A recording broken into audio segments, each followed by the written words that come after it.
To those of you that don't know me, my name is Tania Martin and I am the founder of PegSquared. And I want to start by saying a massive thank you to everybody for joining today. This is my first event. It's hopefully one of many, and this is really special to me because I get the opportunity to share the screen with three people who have not only been a part of my professional work life, but have also been a part of my personal journey as well. So I am so truly grateful to Kelly, Lorna, and Tony for saying yes to being here with me today. And not only that, they all bring some amazing knowledge and experience in relation to neurodiversity as well. So thank you so much for being here. I'm going to introduce you to them quickly. They will introduce themselves a little bit later and I'll explain how that works in a second. But Kelly Keating, Head of People and Culture at Passenger Clothing. Kelly and I actually met randomly in a Facebook group of all places, and we both had a passion for flexible working.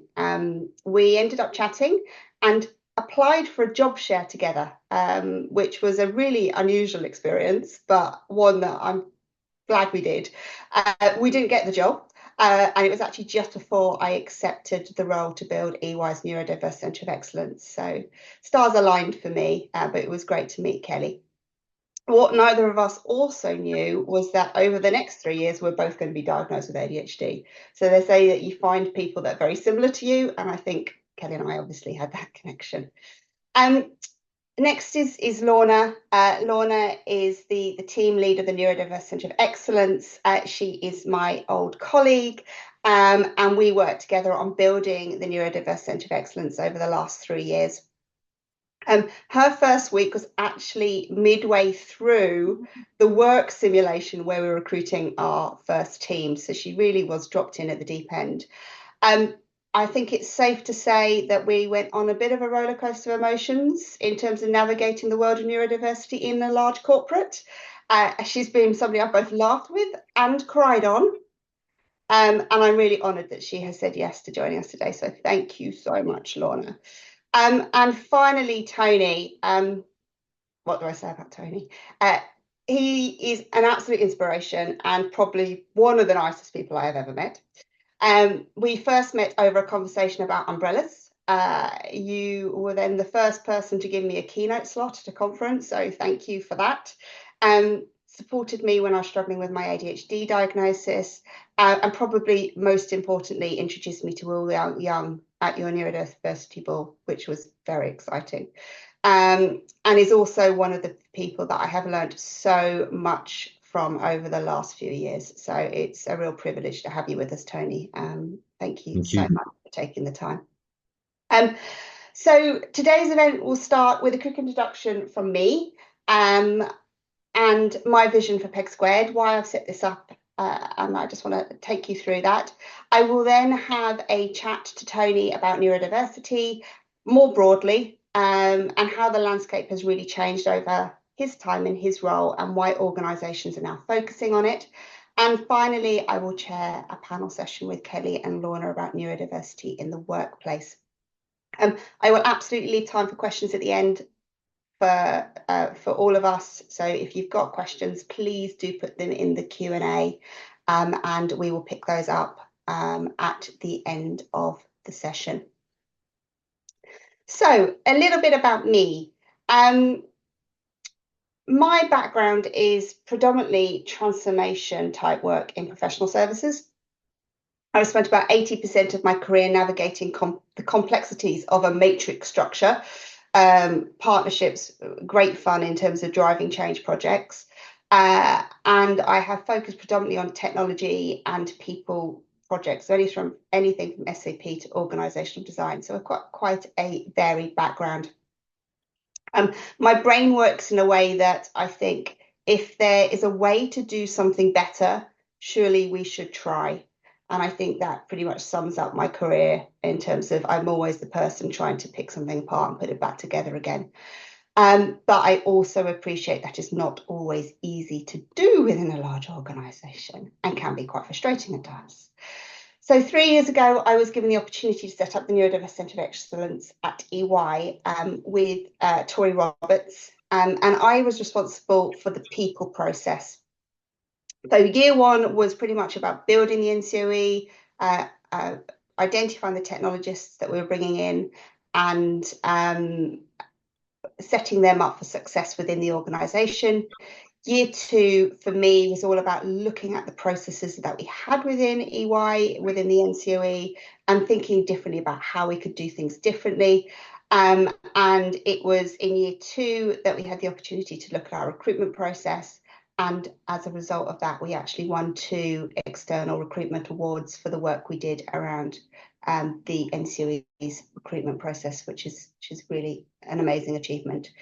And then in year 3, I took over leading the centre until I made a decision to leave EY and start PegSquared back in April, although I only launched PegSquared last month. So I have this really unique experience of being in a role that is 100% neurodiversity related within a large organisation.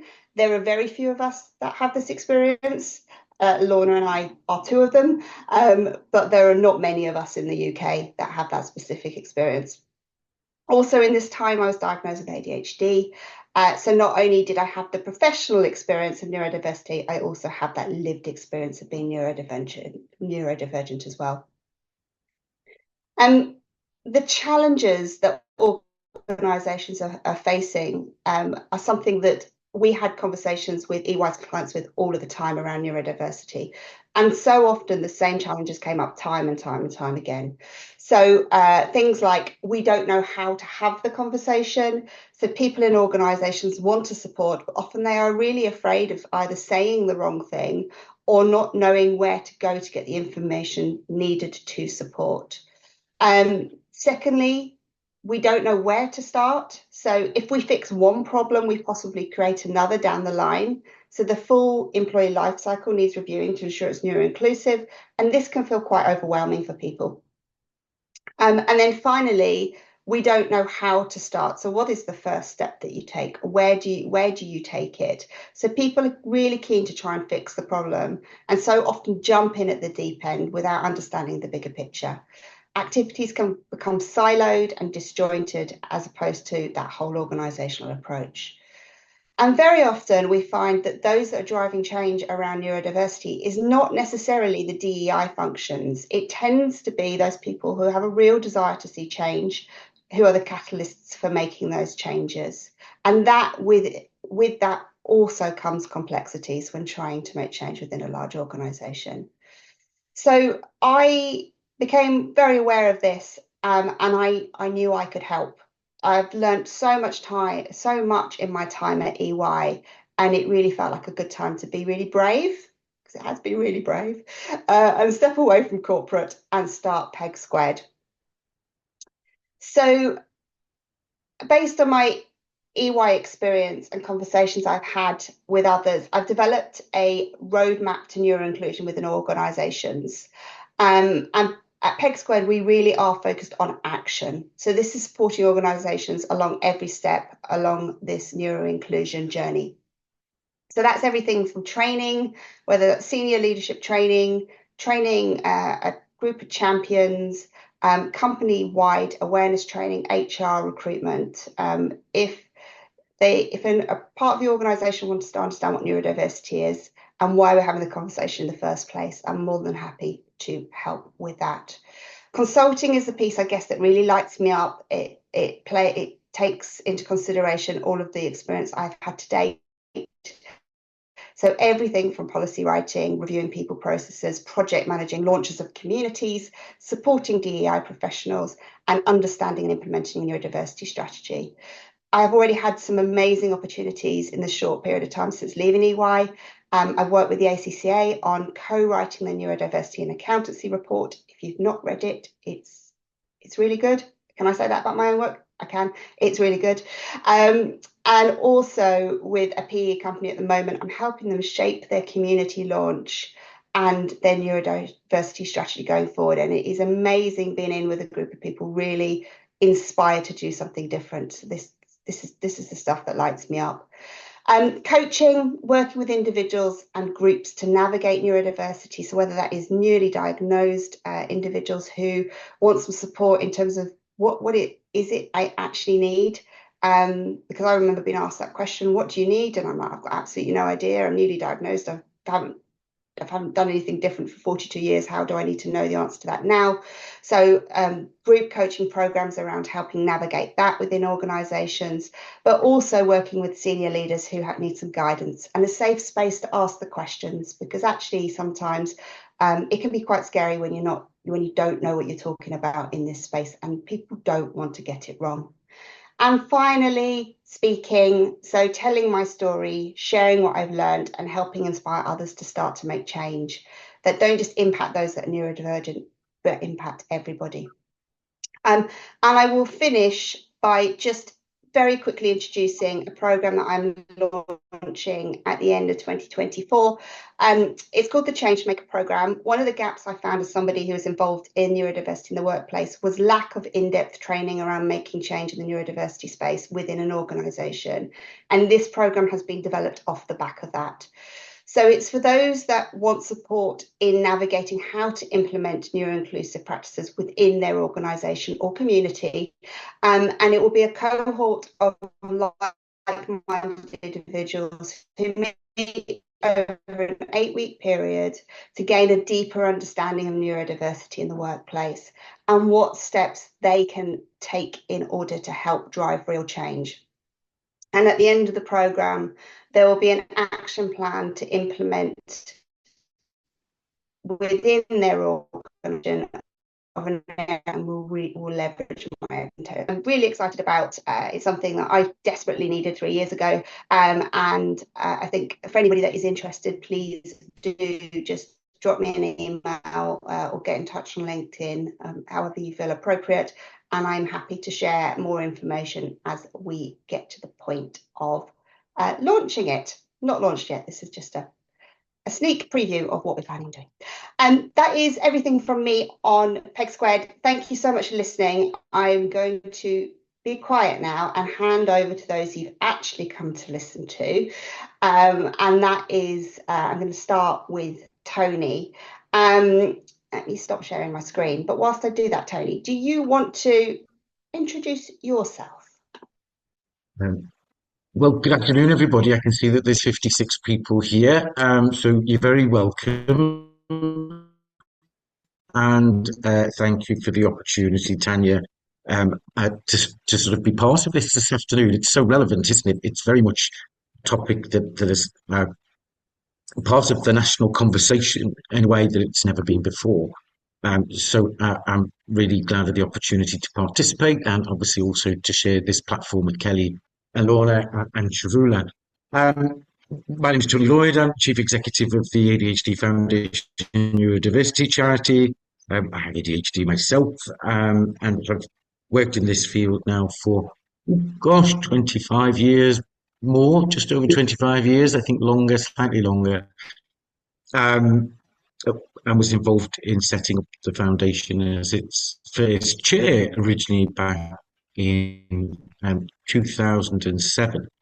And one line that usually gets a laugh from people is that when we first started, I always say it was like being a condom salesman in the Vatican, but nobody was interested. People didn't really understand what we were talking about when it came to neurodiversity, and the whole conversation around this is about people who've got something wrong with them. This is about people who are disabled. This is about people who are less intelligent, less employable, and all the other enduring myths and tropes. So over, particularly as well over the past 20 years, it's been a fascinating journey. I've met and got to know well a lot of really interesting people who are doing pioneering work. And standing on the shoulder of giants as well, there are lots of people who are making a contribution to this conversation. But I think what's really important to say here is that this is the zeitgeist at the minute, isn't it? People are only interested and want to be part of that conversation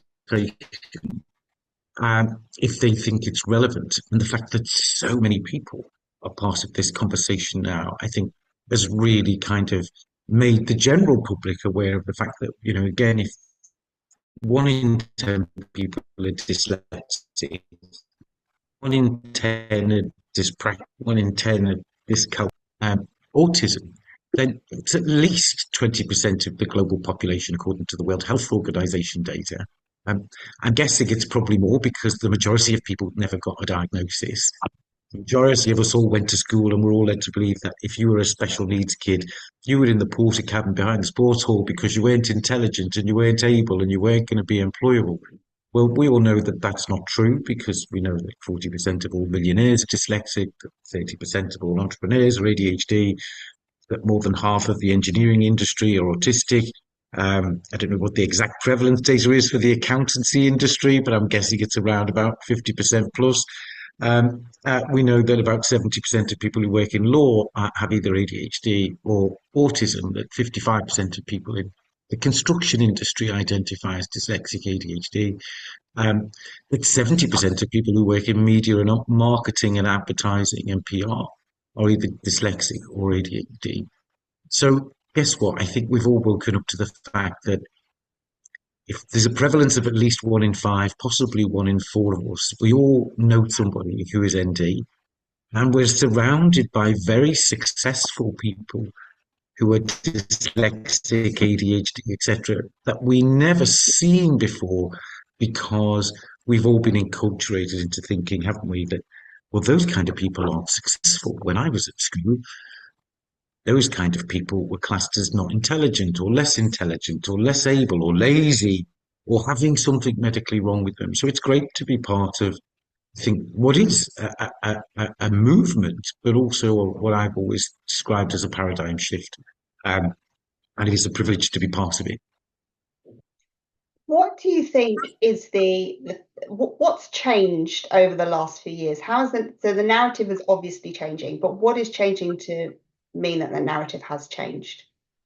We are no longer looking at neurodiversity through a deficit lens, um, as defined within our medical model, and also within our current educational paradigm, which we've had for over a century and is now becoming obsolete, because that notion of defining people as less than because they're not like us. Well, what does that mean? You don't belong here, you're not like us. The special needs kids at school were in the porter cabin behind the sports hall or a variation of, because they didn't really belong here, they're not like us. But actually, if we cast our minds back, even just over sort of the past few generations, I can remember being at school with children who were left-handed, who were made to sit on their left hand and write with their right hand. Now, we all know that there's absolutely no scientific evidence to say that left-handedness is somehow a deficit. On the contrary, we actually defined people of colour as being educationally subnormal within our education system right up until the 60s. We described the LGBTQ community as mentally ill and sexual deviants in the medical manual right up until 1994. Now, these are the things that we all agree would be abhorrent now. Mm. But actually, what we've seen is this great cultural shift. And one of the things that really inspires me about Generation Z, as they are called, is that, when you look at their friendship groups, there are black kids, white kids, Chinese kids, gay kids, trans kids, ADHD kids, dyslexic kids. They are much, much more embracing of diversity. And I think they acknowledge the fact that if a quarter of humankind have one of these naturally occurring differences in neurocognitive potential, then there's got to be an evolutionary reason. That is the universal design, that we've all got a brain as unique as our fingerprint. And maybe the reason we all think differently is because nature intended it, so that maybe we've all got something to learn from one another. And I think it's wonderful that in society, nobody is ashamed anymore that they have ADHD or dyslexia or dyspraxia or autism. It's not stigmatized and something that you should hide like it was when I was at school. although I was never identified as ADHD at school because I was a nice kid and an academically gifted kid, and apparently nice kids didn't get ADHD, which again is just indicative, isn't it, of how within our culture and society we have rationalized and justified why we marginalize and exclude people who were Mm. in minority groups, that anybody was on the edges of a standard distribution curve was classed as abnormal or disordered. And thankfully, those kind of words are becoming obsolete, like a lot of words that have appeared in the dictionary over the years that describe people who are ND, whether that was retarded or whatever else the words that used to be used. That included, a lot of words that used to be used to describe any minority group. We cited data that justified why we excluded people, and thankfully, you know, I think neurodiversity is a triumph. It's a triumph of lived experience over theory, isn't it? It Mm. is humankind saying to the so-called experts and academics like me that actually, do you know what? You're wrong. Yeah. It's not like that. You have a very different perspective of humanity, and the metrics that you use and the lens through which you view people is deficit based, and it is about why you justify excluding, marginalizing, discriminating against other groups. Um, Not that that was done with malice. I might, I have to say, I think it's because we have this long history, don't we, of, well, you have to be like us in order to belong, and we're a social species, and we're programmed to experience mental distress when we feel isolated. Yes. It's in our genes because the genetic imperative is relationship driven. Um, so if we were going to isolate people, the decent, moral, upstanding thing to do would say, well, we've got to justify why we're isolating them.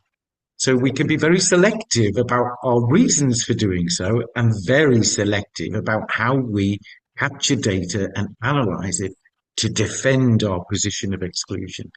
And I think it's wonderful that 53% of Generation Z young people now identify as neurodiverse. 53%. When schools have been told that on average it's 15% of all children. Well, that's clearly not true. And whether those young people are self-identifying or not, really what they're saying is, do you know what? We're not going to be put in boxes. Um, and we won't be defined by what we can't do, which is what happens in an educational context and sometimes within a medical context. And I think that's a wonderful thing. And I think it's great that there are so many people who are speaking publicly. And I have to agree with Cat Brown, who wrote that book, no, it's not a bloody trend, because there were some politicians saying, oh, this is a trendy thing. Yeah. No, it isn't a trendy thing. It's always been here. It's been here for as long as human beings have. We've walked this planet for 250,000 years. We only started using the written word 7,000 years ago. So we're saying that 10% of humankind only became disabled 7,000 years ago when we started using the written word. And we know that that's nonsense, don't we? Um, and we know that these different neurotypes don't correlate with low IQ. On the contrary, our history curriculum is full of geniuses, inventors, scientists, artists, great composers who were autistic, ADHD, dyslexic, dyspraxic, etc. Um, and it's not a surprise to me that so many entrepreneurs and leading um, executives and you know thought influencers are these people who think differently, um, and that's the way I think nature intended it for the betterment of humankind and for our thriving as a species. So I think a lot of what we're seeing is because it has captured the public imagination as something where they've said, "Do you know what? Yeah, what I've been told when I was at school, that's not right. I am not less than. My child is not less than. My friend, my colleague at work is not less than. And I didn't see them before because we've all been enculturated into thinking that those kind of people are a very small minority, and they're certainly not intelligent, and they're certainly not successful, and they're certainly not like us. Yeah. Well, who is us is the question. And I think in industry, we're seeing real evidence of this, aren't we? Um, and we're seeing university, we're seeing businesses say, well, what is education doing now? Because they're not really preparing young people for a 21st century technology driven, artificial intelligence driven um, workplace and 24-hour global economy. And the World Economic Forum published a report this week, didn't they, saying that 23% of jobs are going to change because of AI. That we have an imperative to reskill people, to upskill people, to look at how employee-employer matching is understood in terms of values and recruiting people into the right roles, and optimizing workforce performance, and for businesses, optimizing productivity.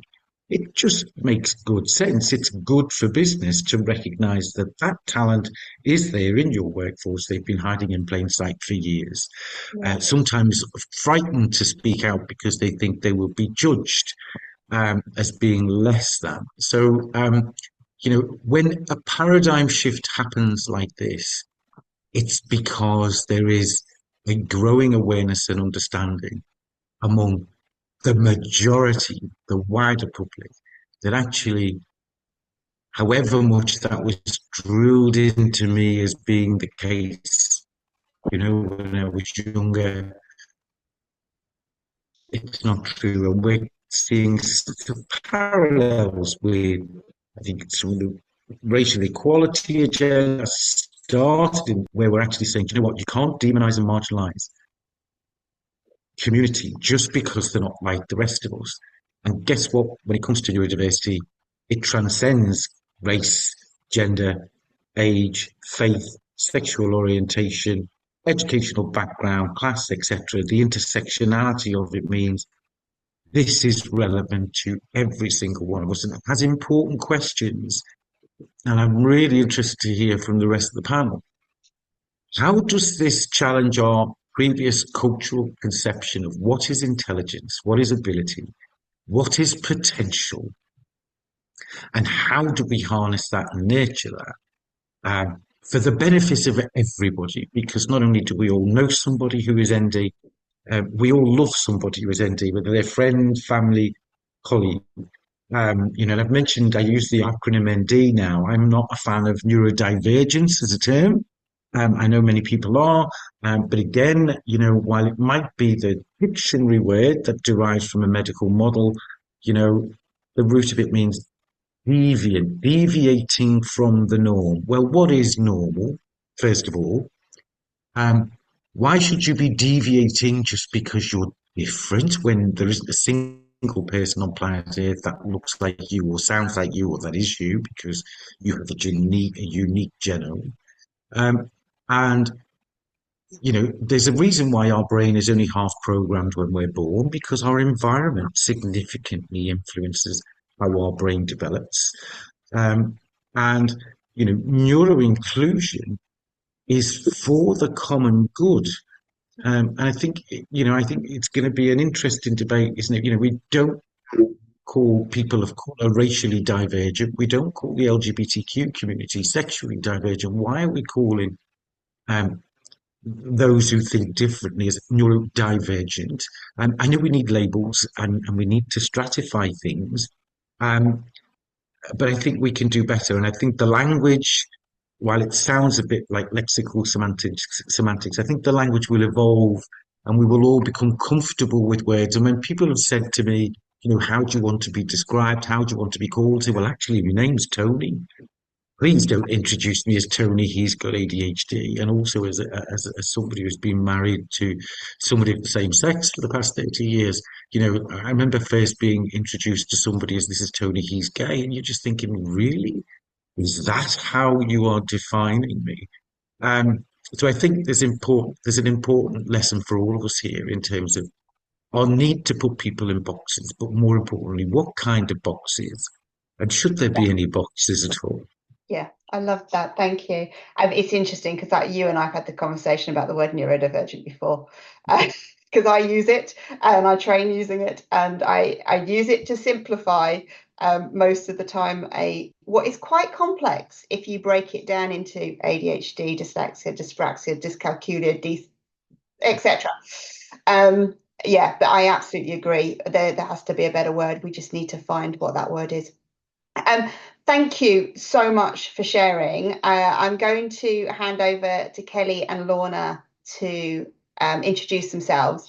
And yes, I can see there's questions coming in. So Tony, you're not off the hook yet. There may be some questions for you at the end. But Kelly, would you like to just introduce yourself first? Thanks, Tania, and thank you, Tony. What a privilege to listen to all that. I saw some of the questions coming up. Very intrigued about all of that data that you shared. Would love to listen to some of that. But yeah, so much of what you shared percolated for me. So bringing myself back into the room, I'm Kelly. Tania explains how we met each other and my journey.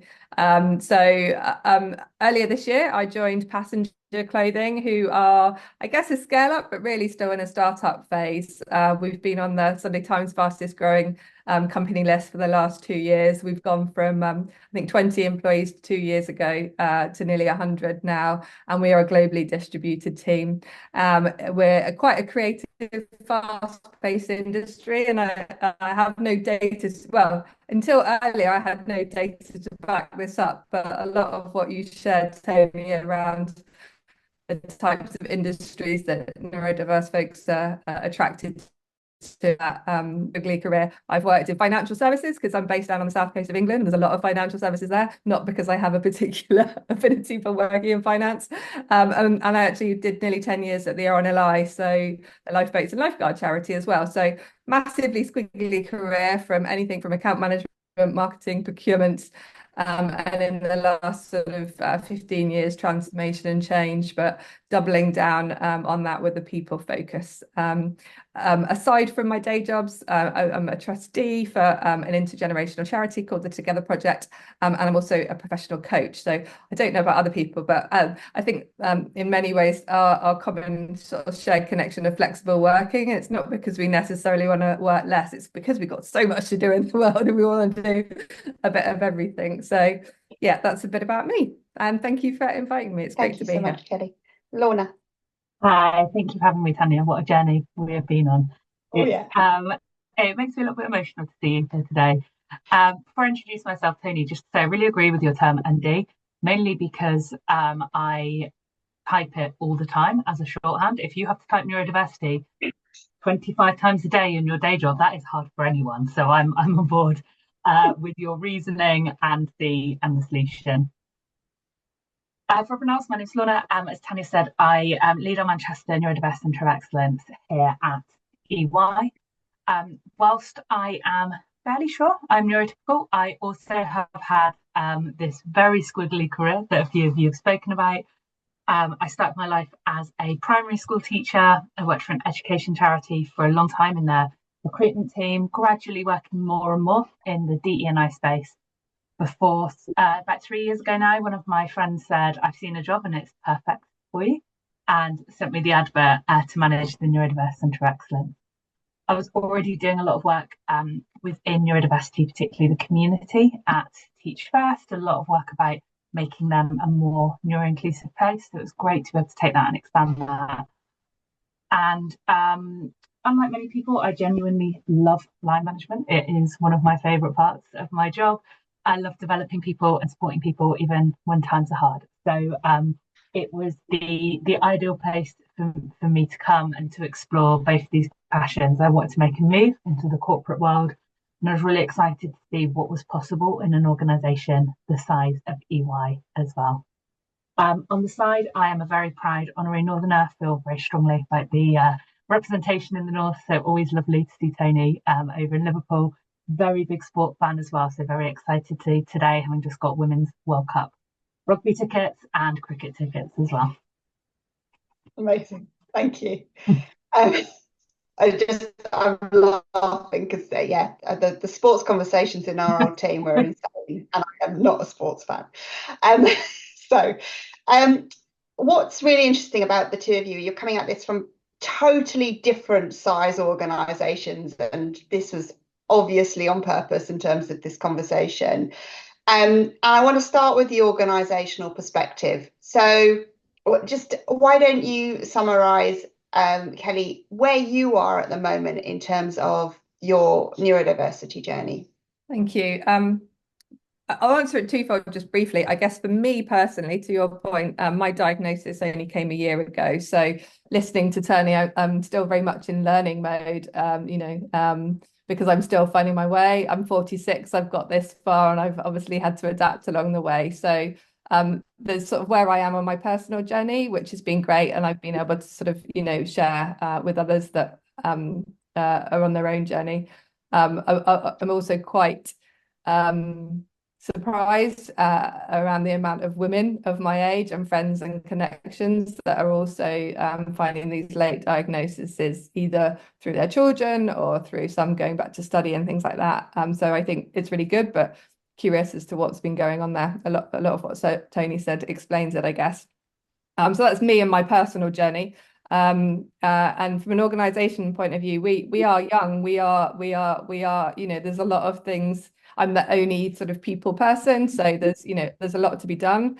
However, this is really important to us, and from the top, from the founder and the CEO, they recognise how important it is to create an inclusive workforce where everyone can thrive, especially when I think we do over-index a little on neurodiverse folk.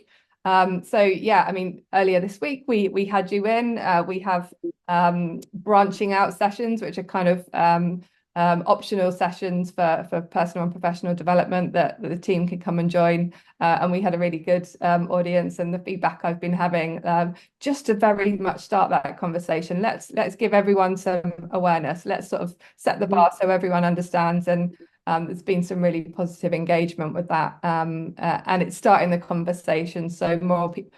It's interesting what Tony said. People aren't ashamed, and perhaps ashamed is right, but I think still people are nervous.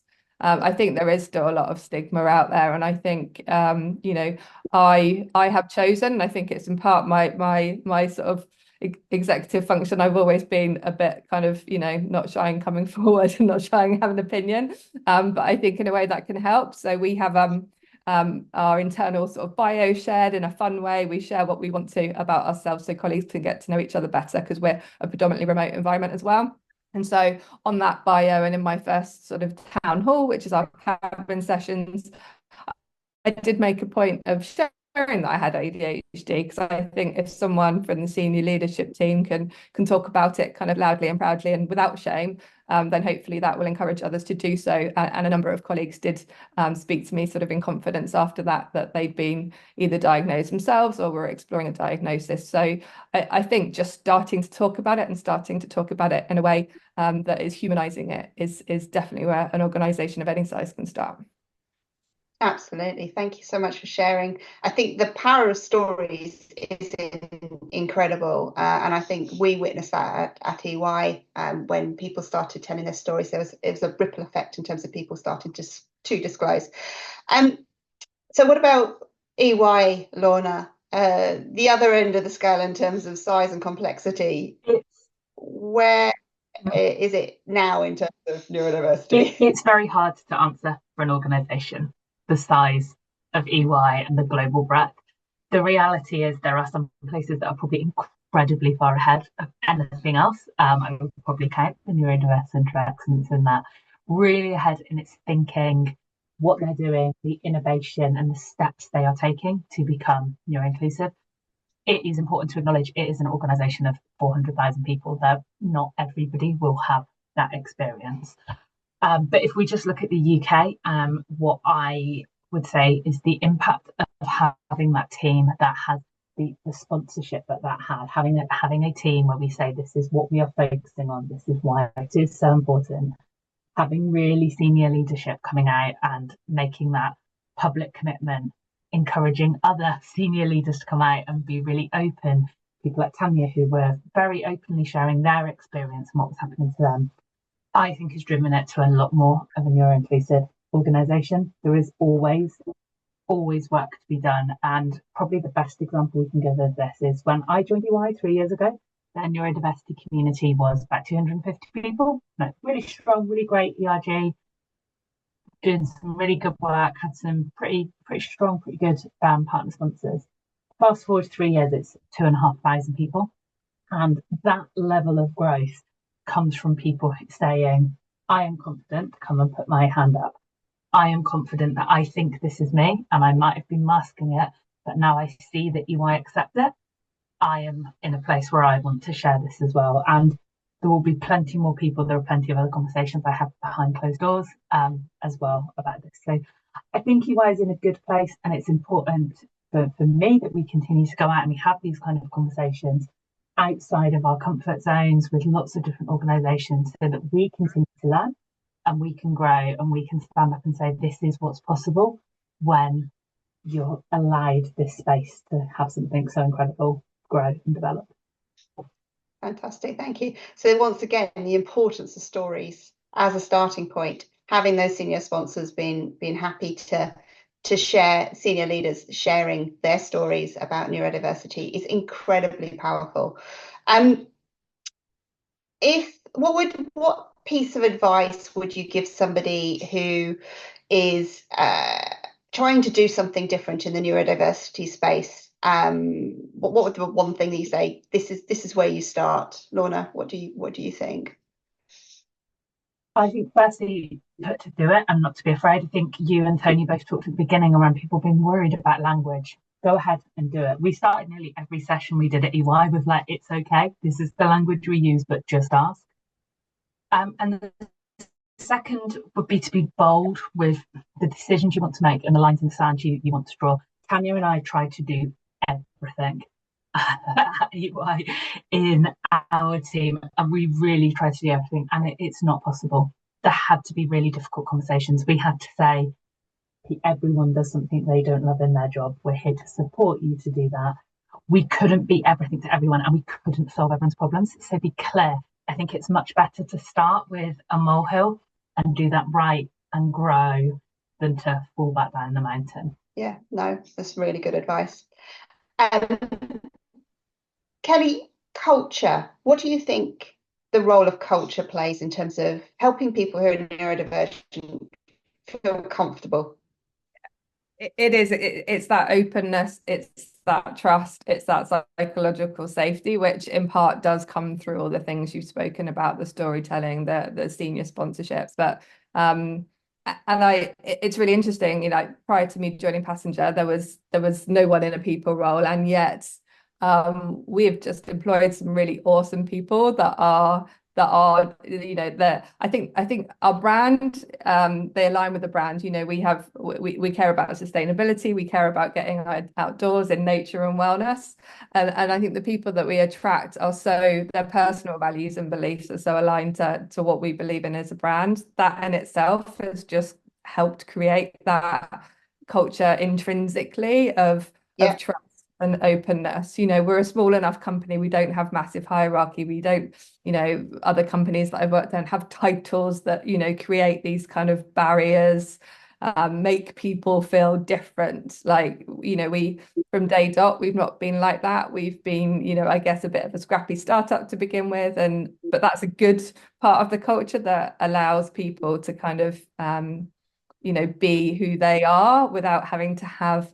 some of the things that in corporate life, you know, oh, be authentic. They just naturally are. When I first joined, I was like, oh, I haven't got much to do here because everyone's just cool. And you know, it's a very different, because having come from large global corporates, you know, so much of the stuff that we had to do very intentionally, just don't feel like I have to do it, because, you know, there is a lot of that stuff just implicitly, which is wonderful, and I feel very privileged, but equally very keen to ensure that we maintain that as we grow.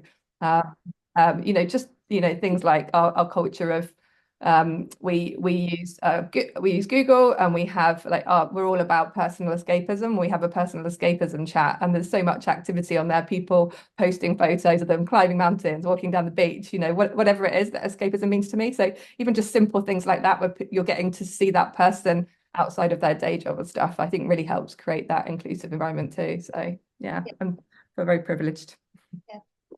It's a it definitely shows the stark contrast between being in a small company and a large company. And I think when we spoke the other day, we talked about like the importance of psychological safety within teams, particularly if you're a large organisation. You might not be able to create that through 100,000 people, but you can definitely create that within a team. I'm going to move on to the individual level. So we're seeing a rise in people disclosing, people having conversations about their neurodiversity, and particularly people now starting to put it on their CVs, which I thought was really interesting. I spoke to a recruitment company last week and they said people are actually putting it on their CVs. Why, and Lorna, maybe you can answer this one. Why is it important that somebody does disclose a neurodivergent condition if applying to an organisation? The more information an organisation has about you that is relevant to your working life, the better and the more informed the decision that can be made. So there are obviously things they don't need to know, that they don't need to know necessarily your interests outside of work, but knowing a neurodiversity could be that difference in somebody saying, oh, this is why you didn't make eye contact during the interview. That's fine. It's not that important, but it might be important if we didn't know about it. It allows them to offer accommodation without you having to ask for it. So a big problem we see with a lot of organisations is they will say, do you consider yourself to have a disability? You tick yes. You will then say, what accommodation do you need through the recruitment process? A lot of people who are neurodivergent don't consider themselves to have a disability. So offering that information up front takes away you having to decide if you want to disclose yourself in a way that you don't normally.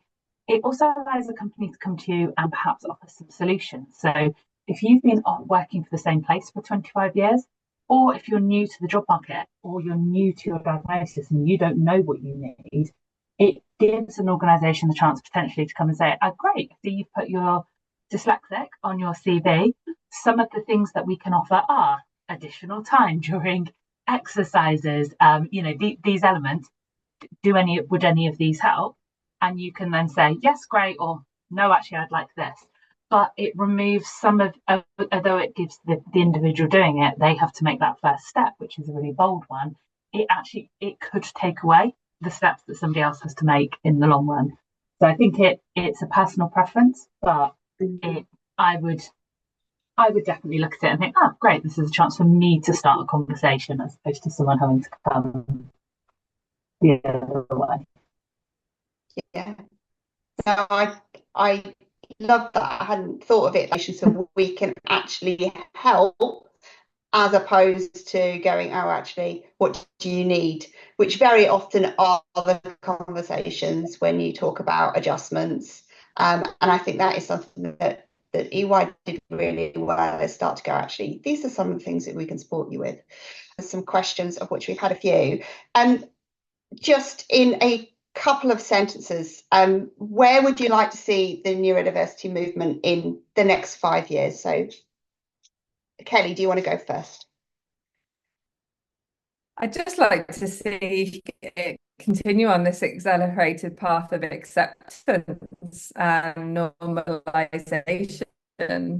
A lot when Tony was talking, I went back to just focused on the hard metrics, and I was always the naughty one, but never considered ADHD as a child because I wasn't a naughty boy. But anyway, so yeah, I think more than anything to have better futures and opportunities for our young people today. I think we need to learn from what we now know and create better experiences for their life chances. I think that's what matters most to me as a mum. Hope so we all want to leave the world better than we left it, don't we?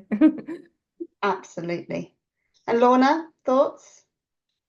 I'd like to see some of the things we talked about today growing. So I think there's been a big increase in that, in the knowledge for people, the understanding, but really growing, using things like ND.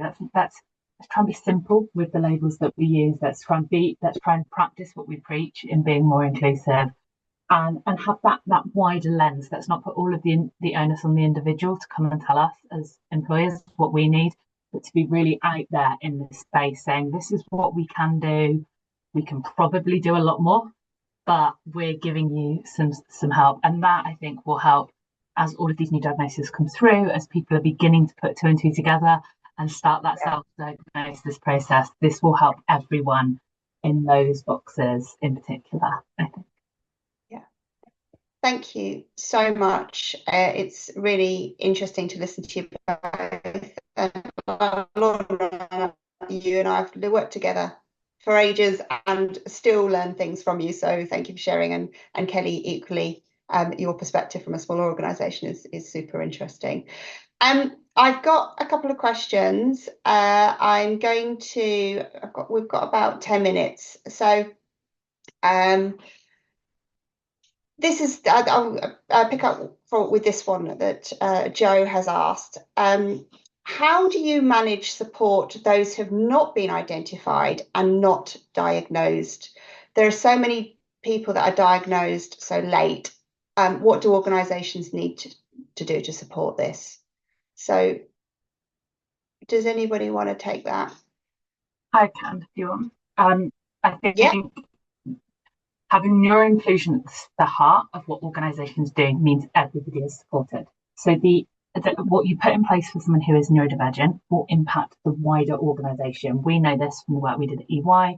It's been recognised in pretty much every study there is out there on diversity. A really simple example of this is we put in something at EY where some of our individuals could put their hands up, not every day, but every so often, and say, I've just burnt myself out, I've focused too much, I need to finish 2 hours early. That benefits them and it gives them that chance to recharge. That also benefits me. Sometimes yesterday, I just needed to finish at 3:30. I was exhausted. I wanted to be ready for today. I wanted to be ready for this session and some volunteering I did this morning. And doing that helped me. In making the workplace more inclusive, you will just benefit every individual in there. Yeah, no, absolutely. Anything to add, Kelly or Tony? I think you're... Kelly, go first, because I kind of talked a lot. Oh, I was just going to say very similar to Lorna, and we talked about this when you came and spoke to us earlier in the week. Everything that we can do to support neurodiverse people makes the whole workplace better. You know, just as an example, like simple things in linked to the whole flexible working piece.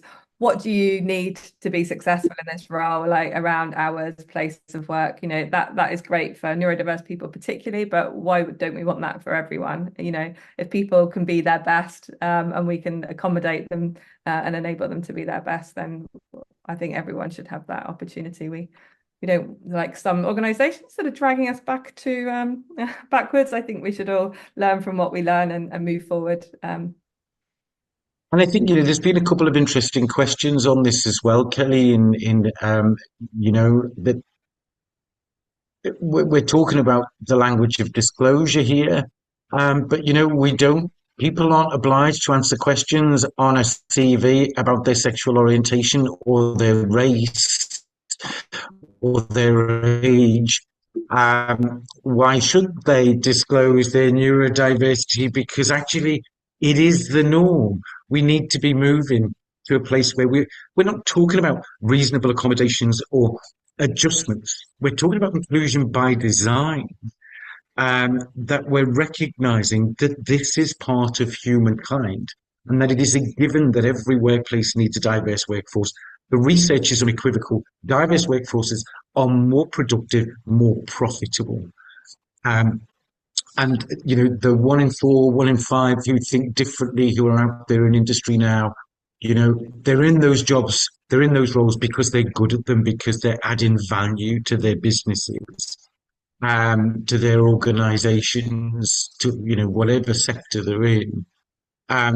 So I think, we've got to get to a point, haven't we, where it's just a given. And that it's not an onerous HR responsibility, that, ironically, we've got people talking about, is this going to make employers vulnerable under disability employment law? And I'm thinking, but it's our society that disables. It's not the individual who is disabled. And I'm not refuting the fact that some people identify as disabled, and that is their right. And well, actually, no. I manage my ADHD in a way where I make it work for me. It can be an asset for me in some areas of my life. It's certainly not an asset for me in every area of my life. If you ask me, was I disabled as a child at school? The answer is unequivocally yes, I was. Because it was being demanded of me to be and do something that the very context really prevented me from ever being or doing. So I think the conversation will evolve. I think it is a generational thing.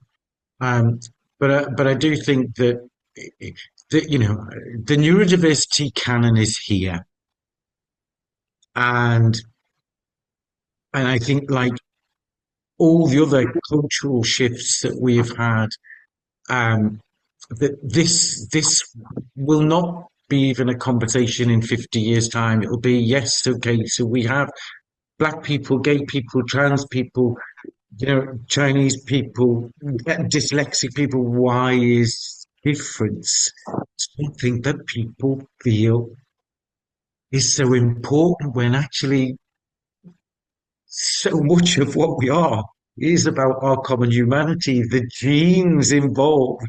We have billions of pairs of base genes in our genome. The ones relating to ADHD number about 72 out of billions. It's like, why are we focusing on the bits that make you not like me? And I think that's our culture that's been inbred into all of us. You're not like me, therefore, you don't belong here. I don't have anything in common with you. Humankind has had a long and terrible, turbulent history of creating conflict on the premise that you have to be like me, think like me. Well, there was a time not that long ago where you had to be a white, straight, middle-aged male who went to a certain university if you were ever going to be any success in terms of your career in this country. Thankfully, it's not like that now. Well, maybe a bit, but not as much as it was. So I'm hoping that the more enlightened of us, we'll continue, I think, with this work that we're doing, but also I think understand that there are people in the higher echelons of academia and some parts of government and some communities who are anxious or concerned because they think that this is something that is going to be problematic or challenge existing hierarchies or power structures. I don't know, let's see. I'm optimistic. I love the fact that you're optimistic. It makes me smile. I'm just going to just very quickly, and I want one word, good or bad, okay? Okay. Do you think AI is going to have a positive or a negative? Sorry, that's not one word, is it? Do you think AI is good for neurodiversity? Yes or no? Absolutely. Absolutely, yes. AI? Yes, from me. Yes, from you? Yeah. So far. Yeah.